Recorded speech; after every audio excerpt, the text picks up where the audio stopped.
You know when you picture a really iconic bridge, what's the first thing that pops into your head? For, gosh, almost 100 years, it was probably the Golden Gate Bridge, right?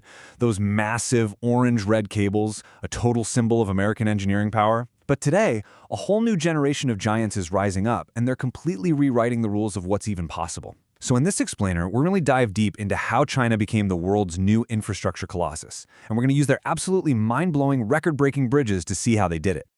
Okay, let's just start with this comparison because it says so much. Over on the left, you've got the Golden Gate, an absolute miracle when it was finished back in 1937. It was a monument to an era, a time when people really believed that nothing was impossible. And on the right, the Huajiang Canyon Bridge, set to open in 2025. It's going to be the highest bridge on the planet, and get this, it was built start to finish in about 3 years. This isn't just about two bridges, you see. It's a snapshot of this huge global shift in who's leading the world of engineering. And that contrast right there, it brings us to the big question, the one we're going to try to answer today. How? How did the epicenter of these incredible engineering miracles make such a massive, dramatic shift to the east? What's going on behind the scenes, the tech, the systems, the sheer ambition that's fueling all of this? So to figure that out, here's the plan for our journey today. First, we'll look at what's being called a new golden age. Then, we're going to break down how they're literally building across the clouds. After that, we'll dissect the secret recipe for something called China speed. Then we'll see the real-world economic impact of these projects. And finally, we'll look at how the rest of the world is reacting to all this. All right, first up, this new golden age. You know, China's just relentless drive to build the impossible. I mean, we're talking everything from high-speed rail that crisscrosses the country to these colossal dams. It's actually earned them the nickname infrastructure maniac. But this isn't just about building for the sake of it. It's a core national strategy that's using infrastructure as the main engine for both economic growth and connecting to the rest of the world. So let's zoom in on our main example, our case study, the Huajiang Canyon Bridge. We are going to deconstruct how this thing was actually built, because trust me, this is not just another bridge. It's a statement. It's like the pinnacle of engineering, showcasing this incredible ability to conquer some of the most extreme, challenging geography on the planet. And to really get a feel for the scale we're talking about, just look at that number, 625 meters. That is over 2,000 feet straight down.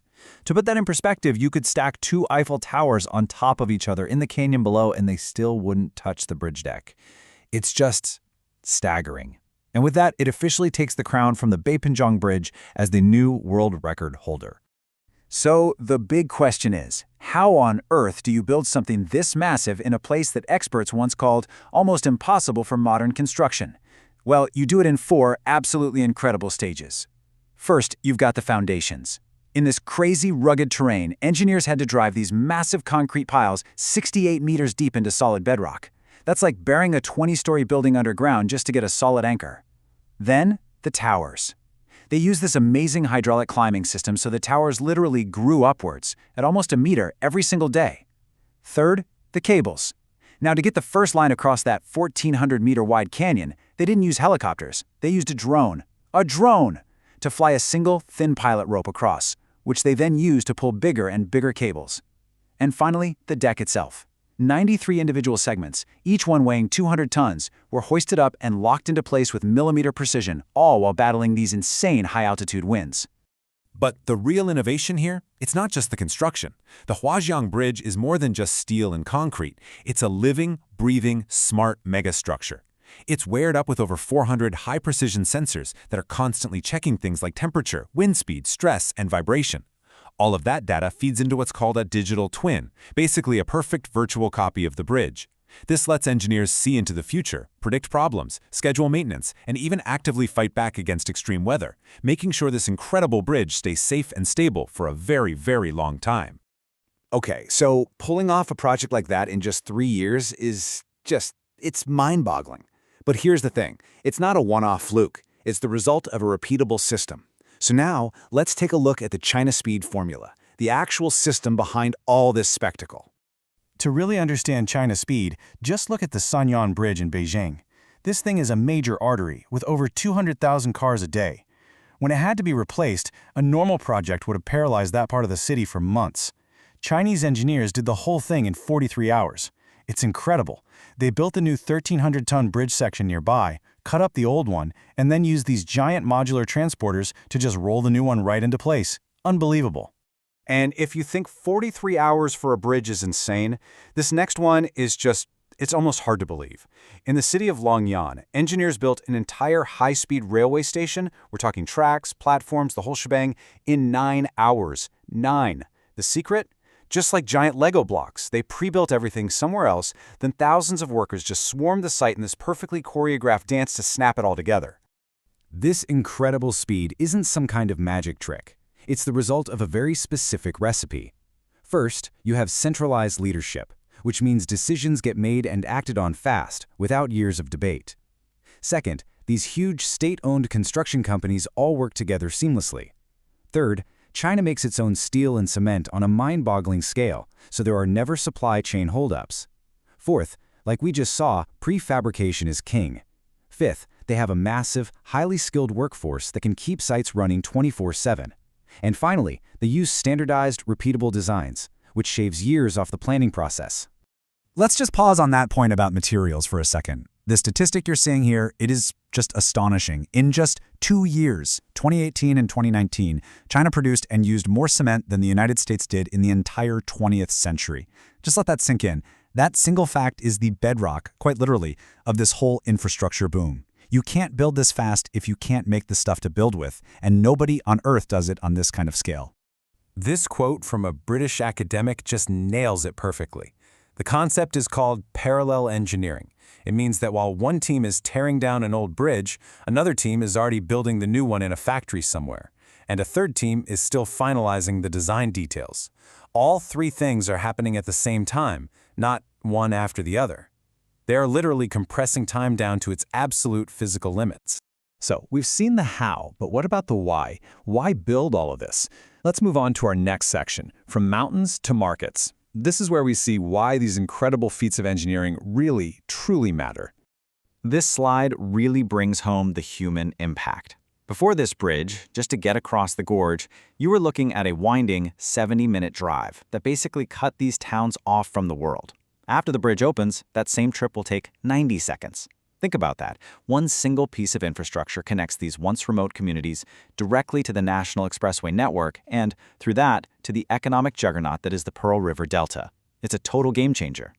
And that shows you that these projects are about so much more than just concrete and steel.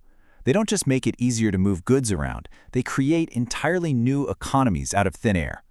The Huajiang Bridge itself is being designed as a tourist hotspot, with glass skywalks, one of the world's highest bungee jumps, and even paragliding launch pads.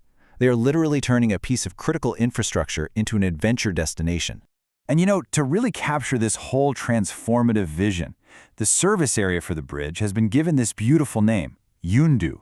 It translates to crossing the clouds via one bridge. It sounds poetic, but it's also literal. It captures the whole idea that these mountains aren't barriers anymore. It's about connecting these isolated communities not just to the other side of a canyon, but to their own future. Okay, for our last section, let's zoom all the way out to the global picture. Because as you can imagine, the world is absolutely taking notice of these achievements.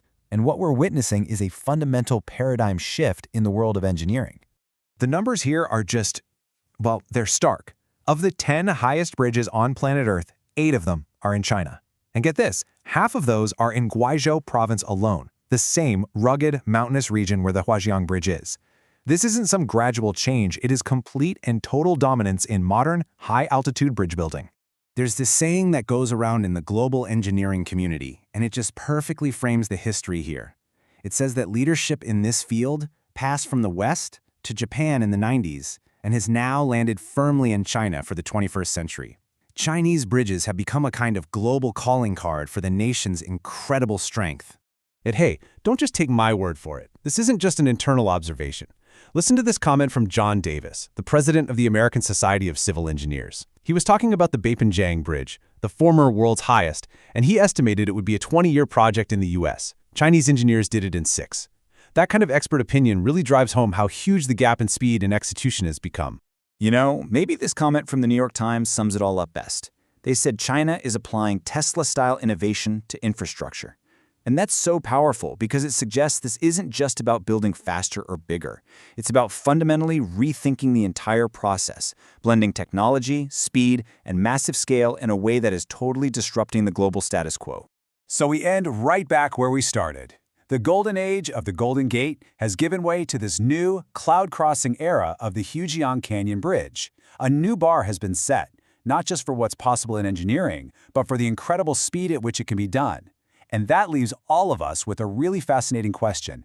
As this new era of engineering dawns, what will the world build tomorrow?